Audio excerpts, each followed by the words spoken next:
The problem of aligning alternative standards bodies in both academic and language training, it's a challenge that GEC is specifically engineered to address. And the experience of our teams over the past, 4 years has put us, I think, in a good position to address these types of problems, alignments.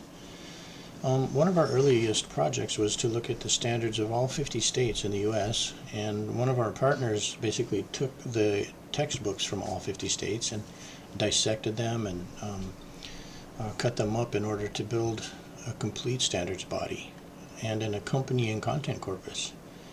And then with that, to service any individual state's needs, basically through a reduction and a content alignment process.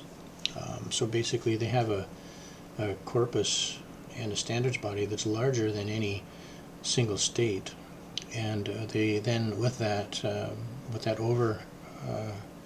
abundance of material and standards, they go into any state, and it's simply reduction realignment in order to be able to service and any individual state's needs, right, and deliver through the schools. Of course, that was a large investment for them on both counts, getting their standards ready and on also producing the content. But in working with them, GEC has we learned a few things, and we've also anticipated the same kind of problem as we developed this hybrid program. It's a hybrid because it's academics blended with language training. And so we have the problem of the 50 states a little bit more intensely, right? Because we're dealing with not just academic standards in one country, but we're going into different countries. Like Vietnam is a communist country. I mean, it's very different from a place like Japan. So there are many sensitivities there that don't cross over, right, in your standards bodies, especially in areas like civics or government or even history, right?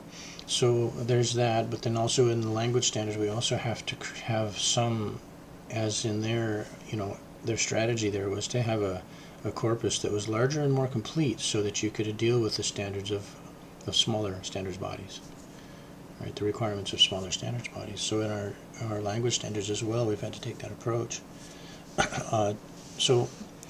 And really different nations have different academic and language training standards that they use in their public school systems. And even the language training is often those standards are often indigenously produced by their departments of education. And those, like for example, in Vietnam, those English language standards, they don't leverage any internationally accepted standards bodies. I'm sure they referred to them, but they're a complete standalone. And so when we did our alignment because we're working with the governments of Japan and Vietnam, and we had to do our alignments to their standards, and we had to refactor our content to fill the requirements in those venues. So this is not something that we're unfamiliar with. And but before talking about standard processing for bodies that are not primarily GEC's own, right, it's not our own work. Well, firstly, we had to generate from our own standards libraries. We had to create our own standards libraries that would be amenable to these variational development projects, right? So, and that again is both for the academic curriculum and for the language training standards. And the work that we've done with academics has been pretty substantial. So like we will go into the academic side and we'll draw from Common Core, from Next Generation, from C3, from other core standards libraries.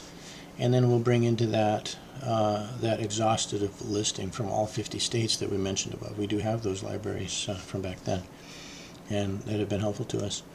But in this video, we want to give a quick look at how GEC has restructured academic and language training standards into patterns or into formats that are amenable to alignment to other bodies in both cases, both academic and the language training cases. And then we want to look at a couple of national alignments that we've already done before, then exploring some of the methods and some of the tools that we've built that make it easy to do that. All right, so first of all, we'll take a look at the academic standards. We've got a graphic here, And in this graphic, we're showing what we call fractal curriculum. And let me close this. And we've organized the NGSS, the CSS, we've all the C3 social studies standards into these unique structures. So you'll see a parent node here with 4 child nodes. And then the child node also has 4 child nodes, and each child node has 4 child nodes in this structure. And these boxes are summary opportunities. So this would be a summary of 3 paragraphs. This would be a summary of 3 main points, and this would be a summary of 3 main lessons. So again, we've taken these academic standards, and we've created lessons out of them. Let me actually show you the standards master here that we've been using. So like this is our C3 Civics. This is elementary science from Next Generation Science Standards. Here's for the middle school, here for the elementary. Language Arts Standards from Common Core. And then we basically put those into the fractal corpus, where you've got 3 lessons and a summary lesson. Your 3 main lessons and your summary lesson. And we've done that for, social studies, civics and communities. Down here we start with our sciences down here someplace, right? Introduction to forces. And so again, using this basic format, we've structured and built these lessons inside GEC. So we've done a whole lot of work from a standards perspective. Just opening up a student account here really briefly. You'll see we've got 2 lessons assigned from an economy fractal, and if I go to this visualization here, I can actually mouse over and I can see the fractal structures right here. That's that fractal structure that we were talking about. And so we're doing more with like field theory of learning as well, so the student can see the entire related concepts in one easy to view environment. And then as they become proficient, these change colors to show their proficiencies. Red is being non-proficient and green is being proficient. So we're exploring some of these alternative sort of approaches to academic training. But generally looking back at this the structure here, we have a content that's larger than required, and using that same strategy that we mentioned that partner in the U.S. was doing, we can use that same strategy to it'll work for any alternative standards body. And we can do that with our grammar standards too. So I would like to just take a quick look at the grammar standards now and some of the work that GEC has done. So inside the CEFR, you have both grammar standards, we call them, and usage standards. So what we've had to do then is go through all of the grammar standards. These are the A1 grammar standards. We've created domain codes and standard codes for them for the database, and we've built them into our standards library, which I'll show you in a future video. And then from the standards library, these can be associated to lesson contents at the domains at the lesson level and standards at the problem level. And all of these standards, although they exist in the CEFR, they also exist in other standards bodies. All of them. Well, not all of them, most of them. I would say more than 70%. Anyway, then besides the grammar standards, we have what we call usage standards, which are reception and interaction and production, and then you have your communicative language competencies and these types of things. And that's the A1, and we've restructured and given tagging to each one of these standards. There are many more A2 standards than there are A1. There are actually more B1 standards than there are A2, and then when you get to B2, your standards get smaller. Standards bodies get smaller for B2 again. And so we've done a lot of work. We've blended and squashed and arranged and assigned to lessons, and here's our working standards alignment, A1 working, A2 working.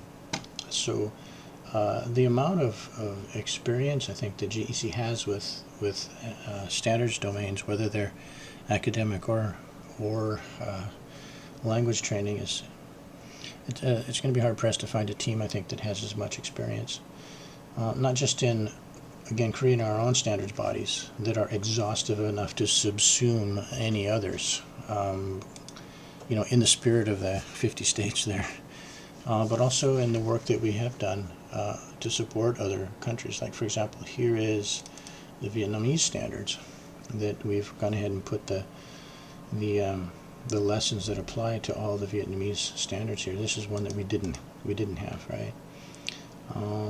Is there any others that we didn't have? Yes. Ask and answer about dates. We didn't have that. So here's another one. Name the country and nationality. We did not have that. But my point in bringing this up is that we're going to have at least 70% alignment. And if we decide to include it, if we decide simply not to eliminate what we don't have covered, if we decide to include it, we can either include it by alternative support, or we can author the material to support it. And that depends. And I will also say that anybody who thinks that any course corpus is going to cover 100% of the standards body with which it's related to is dreaming. It kind of never happens. In the case of GEC, we're working towards it. There's a lot of material to cover, But the other thing to say about that, we're not teaching 6 courses a day, 6 classes a day, 5 days a week for language training. So we're not really pressured to build it all. However, we are structuring it, and I'm going to continue to build off into the future to make sure that we have that huge body that can consume anyone else's standards or course requirements, that we can reduce and realign. That's our strategy, in order to fit any other standards body or any other curriculum body. All right, so that's probably good in the way of an introductory video. Let's move on in future videos to look at, again, the methods and the tools that we have to make this work fluently.